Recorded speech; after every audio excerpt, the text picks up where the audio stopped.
Bien, vamos a hablar hoy de AINES, hablar un poquito de este grupo de fármacos y empezar diciendo que un síntoma que el ser humano no tolera a lo largo de la historia del dolor. O sea, hay muchos síntomas que muchas veces son molestos, pero siempre que se habla de algo que está doliendo, el paciente busca consultar. Entonces, no importa qué especialidad y qué área de la medicina ustedes decidan actuar, siempre van a tener que utilizar en su práctica un AINE. Muchas veces el paciente pasó por una cirugía ortopédica, una cirugía abdominal de urgencia, tipo una apendicitis, una colecistitis, el paciente tuvo alguna complicación obstétrica, tuvo que terminar en una cesárea, la interrupción del parto, y esos pacientes después de esos procedimientos sienten dolor. Otras veces que no envuelve cirugía, pero que envuelve golpes, traumas, el paciente también tiene una queja de dolor. Y hay muchas enfermedades que si no hay trauma, no hay intervención, pero hay aquel llamado proceso inflamatorio y genera dolor. ¿Quién nos recuerda de una astilla que entró en el dedo cuando era criatura y cómo parece que solamente ese dedo queremos usar? Cuando tenemos un pequeño corte, una lesión, todo pasa por ese dedo de la mano. A veces mi dedo más pequeñito yo ni le hago caso, pero cuando me corté o me golpeé este dedo parece que todo necesito hacer con esa mano, ¿cierto? Entonces la inflamación, el dolor es siempre molestoso, pero esos signos inflamatorios clásicos que nosotros conocemos traducen que mi cuerpo está reaccionando y eso se conoce como respuesta inflamatoria inespecífica. Quiere decir que si hay un corte, un traumatismo, una infección por bacterias, siempre el cuerpo reacciona de la misma forma. Si hay un proceso degenerativo como es en la artrosis o un proceso inflamatorio crónico como es en la artritis reumatoidea, eso también genera dolor y también genera respuesta inflamatoria inespecífica. ¿Está bien? Entonces nosotros vamos a ver hoy por qué se producen esos síntomas y cómo nosotros podemos cortar. Les decía que a lo largo de la historia de la medicina, cuando se fue estudiando todos los pasos que pasó la historia en sí de la medicina, se ve que el dolor era atribuido a algo así, tipo místico, ¿verdad? Cuando el paciente venía a consultar por dolor, antiguamente no había médico en la comunidad, generalmente era un cura, un sacerdote, un hechicero, ¿verdad? Y las personas que tenían dolor eran como castigo de los dioses, ¿verdad? Está con dolor de cabeza, te está castigando el dios de qué sé yo, algo que vos merecías ese dolor. Pienso que hoy en día sería, si estamos con dolor de cabeza, el castigo del dios del celular, porque abusaste con el celular en la noche, o dejaste la tele encendida, o estuvimos en la tablet, en la computadora y el brillo, la vista cansa y duele la cabeza, ¿verdad? Pero en la época antigua, que no existía tecnología con certeza, había un toque así más místico. Y a lo largo de todos los estudios, de los papiros, de los escritos, se ve que el dolor se trataba con rituales. Por ejemplo, estaba con dolor de cabeza o con dolor menstrual la mujer y tenía que sumergirse en el río y después salir. Y hoy por hoy se sabe que muchas veces el agua térmica de esos lugares aliviaba un poco los dolores, ¿verdad? Dolores que sentían las personas que tenían traumatismo de la guerra, le decían que tenían que migrar hasta el río Negro, hasta el río Nilo, que hoy se sabe que tienen aguas heladas, y entonces probablemente esa persona entraba en el agua fría y ese efecto de crioterapia calmaba el dolor. Pero en la época era todo místico. Y después tenía que dar 2 vueltas a la izquierda, 2 vueltas a la derecha, qué sé yo. Y muchas veces los rituales terminaban en un té. Si ustedes viajan a los países asiáticos, hay muchos países donde el té es milenar. Ustedes saben que muchos de esos países también fueron colonizados de repente por los londinenses, por los ingleses, y entonces el té se transmitió a lo largo de los años y eso se ve muy comúnmente por un horario específico en los países asiáticos y ellos toman mucho té. Uno entra en el mercado y nuestros mercados tienen bebidas alcohólicas y bebidas gasificadas y ellos en sus mercados tienen así tipo una pratelería entera solamente diferentes tipos de té hasta hoy. Y cuando se ve a lo largo de los años, se ve que toda esa cuestión mística para tratar el dolor también finalizaba con un té. Y cuando se estudió vieron que la mayoría de las infusiones Eran infusiones que contenían la corteza del sauce blanco. Y a partir de este árbol se deriva el salicilato, que es la materia prima para fabricar el ácido acetil salicílico. O sea que sí era importante rezar, sumergirse, dar las vueltitas, hacer el canto, hacer el salto, pero tomar una aspirina finalmente era lo que le aliviaba el dolor a esas personas. A lo largo de los estudios se vio que no era solamente la materia prima que tomaban té de amapola, y de la amapola deriva la morfina, por ejemplo, de la flor de la amapola. En las culturas aquí americanas, cuando vinieron las colonizaciones, veían, y esto todavía se practica hasta hoy, que tomaban infusiones con la hoja de coca. Quienes fueron alguna vez hasta Perú, Bolivia, ven que esas personas consumen todos los días hoja de coca, agarran un mazo ahí de hojas de coca y meten en la boca y están masticando, o colocan directamente en el agua, en el té, y toman frío, caliente, y con certeza hay un efecto alucinógeno también por atrás. Y hoy por hoy también súper estudiada en esas culturas todos los derivados cannabinoides, ¿sí? Con certeza los medicamentos no deben fumarse, por supuesto, ¿verdad? Los medicamentos deben consumirse por otra vía de forma preferencial, pero sí tiene propiedades curativas los derivados cannabinoides, que titulados, eso quiere decir dosis correcta, es un medicamento. Recordar que la diferencia entre una droga nociva y un medicamento está en la cantidad y en la vía de administración. Remedios no se fuman. Eso hay que llevar ese mensaje primordial, ¿está bien? Por más de que sea un derivado cannabinoide, un derivado de aspirina, nadie acá le mandó, Sul me dijo que hay que, no, por el amor de Dios, ¿sí? Entonces, los medicamentos eran los mismos. Nosotros somos los que dosificamos. Específicamente esta, yo les recomiendo leer, esto está en la clase, esto ustedes colocan así en Google, y es muy interesante ver cómo ellos trataban el dolor.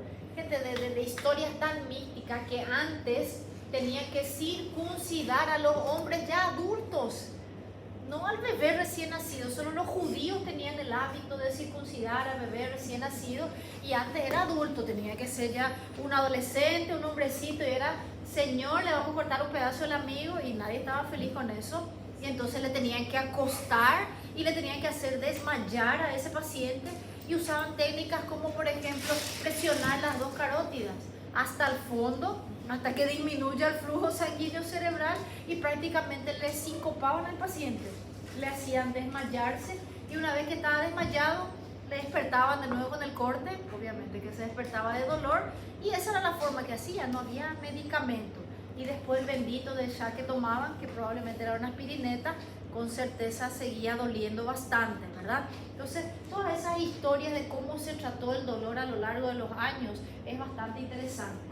Coincide siempre la extracción de las hojas del sauce blanco, que fue la planta que les mostré. Solo en el 1763 se aisló ese extracto del sauce, justamente en Londres, y la salicilina, que es el compuesto activo, sirvió como materia prima para formar, pienso yo, que el medicamento más popular que existe, que es el ácido acetil salicílico.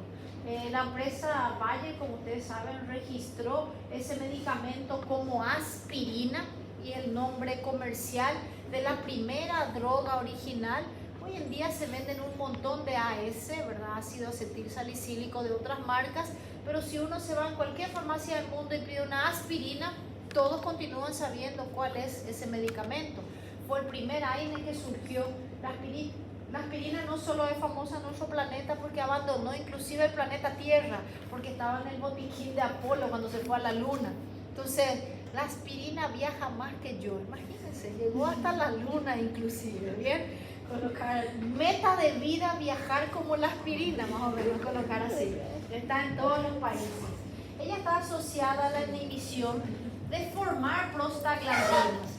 Y este grupo de remedios, si ustedes ven, es un grupo de remedios que son analgésico, antifebril, antiinflamatorio. Entonces, cuando ustedes estudian el nombre es AINES, antiinflamatorio no esteroideo. Él no tiene nombre propio, porque nosotros estudiamos beta bloqueante y uno más o menos ya sabe. Yo le pregunto al compañero, ¿qué hace un beta bloqueante? Y él piensa, y es un bloqueante del receptor beta, y ahí el nombre ya te induce para saber lo que acontece, ¿verdad? Yo te pregunto, ¿qué hace la familia de los agonistas colinérgicos? Y uno piensa, colinérgico, receptor colinérgico, agonista, y más o menos ya sé que es un parasimpático o mimético, y así sucesivamente. En tanto que acá dice AINES, o sea que su nombre ni siquiera es propio. Él es un antiinflamatorio, pero que no es esteroideo. Qué nombre chato, ¿verdad? Tener su nombre incluyendo que él no es de una familia X. Entonces, con eso se atribuye de que, primero, se tiene que diferenciar de los esteroides, que serían los antiinflamatorios más potentes, que también vamos a estudiar en su momento, y los analgésicos más potentes tampoco son estos. El analgésico más potente son los derivados de opioides o morfina. Entonces, esta familia es como decir, es un antiinflamatorio, pero que no es esteroide, es un analgésico, pero que no es morfina, no tiene nombre propio. Y ni siquiera se llama como se llaman los otros fármacos que tienen su estructura química. Muchas veces ustedes van a estudiar los anestésicos locales, que son ésteres. Entonces usted más o menos ya se imagina anestésicos locales de tipo éster, o anestésicos locales que son amidas. Su clasificación es por su formato bioquímico. Acá ni siquiera eso. Su nombre es así, antiinflamatorios que no son esteroides. Su mecanismo de acción principal, que es inhibir una enzima que se llama COX, también conocida como ciclooxigenasa. Estos fármacos bien que podían llamarse inhibidores de la COX, porque eso es lo que ellos hacen. Y una vez que se inhibe la COX, no se forman las prostaglandinas, que nosotros vamos a ver que esa sustancia que favorece la inflamación finalmente son en su mayoría prostaglandinas. Miremos aquí, recordemos una membrana celular. Gente, es una membrana, ustedes ven que acá hay lípidos, ¿verdad? Hay dupla capa de lípidos, así es la membrana de todas nuestras células, ¿recuerdan? Estos lípidos, que son fosfolípidos de la membrana, lo que permiten es que la membrana sea liposoluble, ¿cierto? Y el contenido que está dentro acá de la célula en su mayoría, la mitocondria, el Golgi, el retículo sarcoplásmico, el núcleo, todo está acá en el citoplasma, el líquido. Entonces él no es hidrosoluble, nada de eso consigue salir de la célula. Esta membrana protege la célula. A partir de los fosfolípidos de membrana hay una enzima que trabaja, que es la fosfolipasa, y la fosfolipasa produce ácido araquidónico, viene de la propia membrana. El ácido araquidónico es el sustrato de la COX, esa enzima que nosotros hablamos. A partir del ácido araquidónico, con esta enzima se forman varias sustancias que son llamadas proinflamatorias, sustancias que favorecen la respuesta inflamatoria, en su mayoría prostaglandinas, ¿entendido? Entonces, si yo les pregunto, ¿qué tengo que recordar? Fosfolípidos de membrana. ¿Quién trabaja en el fosfolípido? Fosfolipasa, que se forma ácido araquidónico, y el ácido araquidónico, esta COX, que es ciclooxigenasa, acaba formando prostaglandinas, y en general todo esto que se forma son sustancias proinflamatorias. ¿Quién viene a ser el AINE como fármaco? Ese grupo que hablamos. Los antiinflamatorios son los medicamentos que, miren, inhiben la COX. Entonces, si la COX está inhibida, no se forman prostaglandinas. No se forma esta sustancia acá que nosotros tenemos, que son factores proinflamatorios.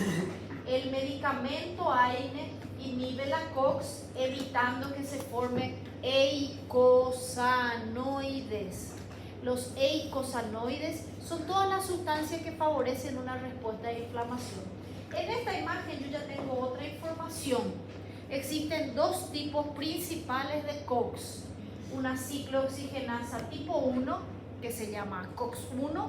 Esa es una enzima que todos nosotros tenemos, que ella está en todas nuestras células, y ella no está solo para la respuesta de un problema.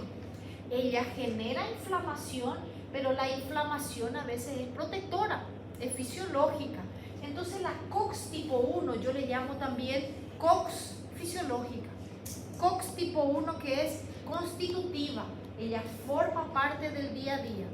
Hay una COX de tipo 2, que es una enzima que solo se forma en situaciones de agresión, de noxa, de daño, ¿entendido? Y cuando hay una inflamación, esta de tipo 2 ayuda a la de tipo 1 a resolver el problema.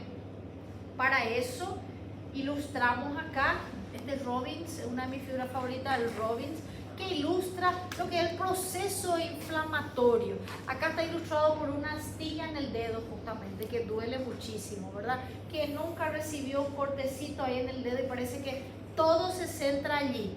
Y a partir de eso recordamos los signos de la inflamación. ¿Cuáles son? Dolor, rubor, calor y tumor o tumefacción. ¿Y qué es lo que acontece cuando hay una noxa, una lesión? Hay una astilla que clavó aquí la piel, ¿bien? Esta astilla que clavó la piel, miren cómo rompió, irrumpió, lesionó. Y estas bacterias que estaban por afuera, que la piel protege, miren, las bacterias entraron acá debajo de la piel, no era para estar ahí.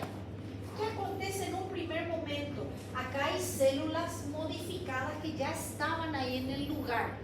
Nosotros tenemos macrófagos tisulares que ellos están preparados para un proceso de una agresión. Ejemplo, los histiocytos, las células de Kupffer, las células M, las células de Langerhans, son macrófagos modificados que ya están ahí atentos.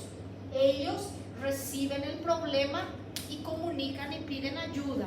Recuerden que ellos liberan mediadores que se llaman quimiotaxinas, interleuquinas y ahí también prostaglandinas inclusive. Esas sustancias acaban ocasionando una respuesta inflamatoria local inespecífica. Si ustedes se fijan, acá hay un vaso sanguíneo que está normal y este vaso sanguíneo después se abre. Entonces la primera respuesta acá local es la vasodilatación. Pero no solamente se abre su diámetro, miren cómo esta célula con esta otra está bien colada, bien pegada, y miren lo que pasa aquí, se separa, ¿verdad? Entonces esto acá que hace que fluya, esto se llama aumento de la permeabilidad. Tengo una vasodilatación. Cuando hay vasodilatación, el flujo de la sangre se queda enlentecido. Por acá está circulando rápido, llegó aquí y la sangre circula más lento. Y esta parte que circula más lento, los glóbulos que van por el centro comienzan a quedarse en la lateral. Ese proceso se llama rodación. Y después de quedarse en la lateral, cuando hay aumento de la permeabilidad, este glóbulo blanco sale donde él fue llamado. Esto se llama diapédesis. Y cada uno de esos pasos de vasodilatación, aumento de la permeabilidad, rodación, enlentecimiento del flujo, diapédesis, genera una respuesta local y con eso se contiene la noxa que tiene ese paciente. Repito, esto acá se ilustró en la piel, pero el daño tisular puede ser una bacteria que entró por la vía aérea en el alveolo. La respuesta es exactamente igual, solo que yo no veo el alveolo. Ilustramos la piel solo para describir que cuando se vasodilata y el flujo se queda más lento y yo toco esta piel acá, también está caliente, porque hay más sangre local. Esta vasodilatación deja la piel más roja, inflamada, vasodilatación, y me da dolor, me da rubor, me da calor, y este aumento de la permeabilidad y todo el contenido que salió me da edema local, tumor, y con esto yo tengo justificado los signos inflamatorios. ¿Se entendió? Sí. Cada uno de esos procesos está, repito, mediado por factores de la inflamación. Entonces, ese dolor molesto, ese calor molesto que yo tengo cuando tengo un golpe, un trauma, una herida, un corte, es la respuesta de mi cuerpo, gente, tratando de solucionar el problema. Cortar eso, ok, corta el dolor, que es chato, que molesta, pero miren todo lo que yo estoy cortando. Esa respuesta inflamatoria necesaria muchas veces para iniciar otro proceso que viene después. Finalmente se rompió acá la piel. Yo preciso que eso se repare.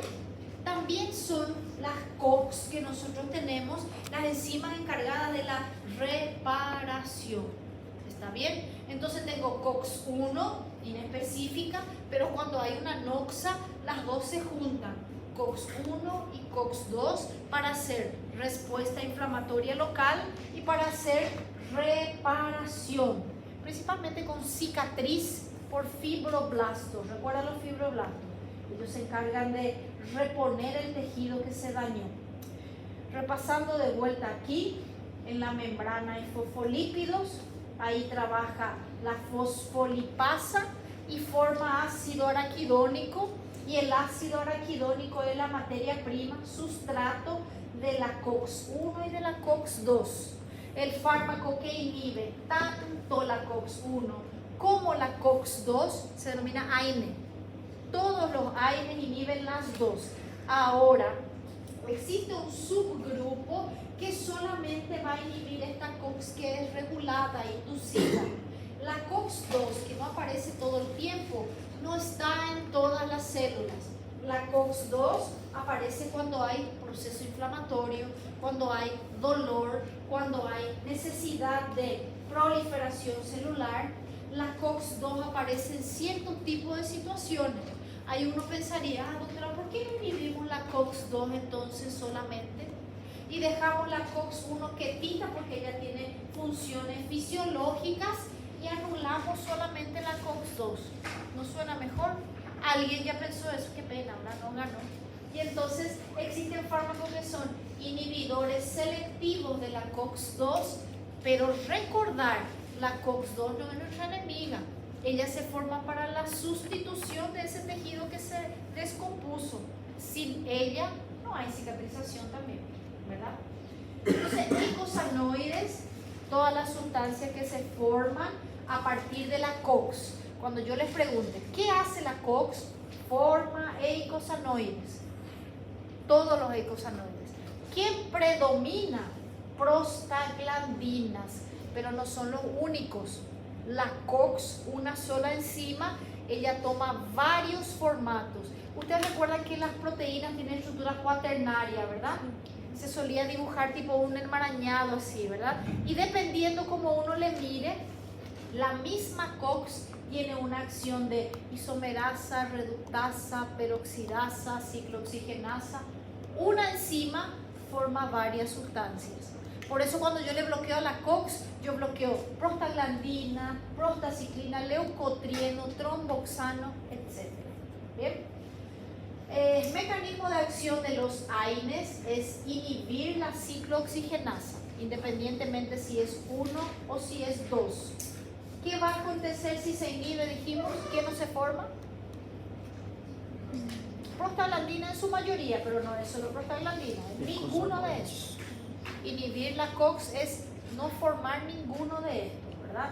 Entonces, recordar también que a partir de los fosfolípidos, la fosfolipasa genera ácido araquidónico y la COX tiene emisión de peroxidasa, reductasa. Por ejemplo, el ácido araquidónico pasa primero por la ciclooxigenasa y convierte en un subtipo de prostaglandina, PGG2. Se ve mucho más en el estómago, el útero. Y después la función peroxidasa le convierte en PGH2, otro subtipo de prostaglandina. Yo les voy a preguntar cuál subtipo está en cada parte. Solo saber, por favor, la prostaglandina y que forma parte de nuestro cuerpo, ¿entendido? Las prostaglandinas vienen a ser los mediadores, o sea, ellos son los que inducen esa respuesta que yo vi recién, vasodilatación, permeabilidad, etc. COX-1, dijimos que es la constitutiva, todos los días se forma. ¿Cuál es la importancia de la COX de tipo 1? Escrito aquí. Ella forma parte de la función normal de la célula. Si yo tengo COX-1, yo estoy garantizando la función fisiológica. ¿Está bien? No preciso tener un corte para que mi cuerpo libere COX de tipo 1. Está de acuerdo a donde ella está localizada. Vamos a ver qué función tiene. En tanto que COX-2 no está en todas las células, la producción tiene estímulos específicos y generalmente COX-2 aparece cuando hay una situación patológica. COX-1 inclusive tiene un sitio diferente de presentación. COX-1 está en el cromosoma 9, en fisiología normal. Tampoco le voy a preguntar en el examen eso. ¿Cuál es el cromosoma? Por el amor de Dios, ¿verdad? A mí me interesa que ustedes entiendan que una es constitutiva y que la otra es inducida. La COX de tipo 2 está en otro sitio y quien le promueve su formación es la inflamación. Ilustro aquí en esta primera imagen del estómago. Ustedes saben que el estómago normalmente produce el ácido clorhídrico, ¿sí? Nosotros tenemos las células parietales o císticas, producen ácido clorhídrico con una bomba de Proton. Este ácido forma parte del proceso normal de digestión, pero este ácido no puede entrar en contacto con la mucosa del estómago, gente, porque si el ácido entró en contacto acá con el estómago, esto va a generar una gastritis, esto va a inflamar acá el estómago, esto literalmente va a quemar el estómago. Entonces, fisiológicamente, yo tengo un moco protector, que es esta capa, esto vamos a poner aquí, un mucus protector que mi cuerpo forma. Y adivinen quién forma esto. Prostaglandinas que salen a partir de la COX-1. Acá nadie habló de corte, ni herida, ni inflamación. COX-1 de la vida que está formando una capa de protección en el estómago. ¿Qué pasa cuando yo tomo un AINE? ¿Qué hace el AINE con la COX? Inhibe la COX. Y si no tengo COX, no tengo moco protector. Entonces este ácido entra en contacto con el estómago y ahí cuando yo tomo un AINE bloquea esto. Ah, doctora, pero existe la COX de tipo 2. ¿Recuerdan que existía la COX? Un minuto que me está llamando Saúl. Como el ministro hay que atender. Hola, Saúl.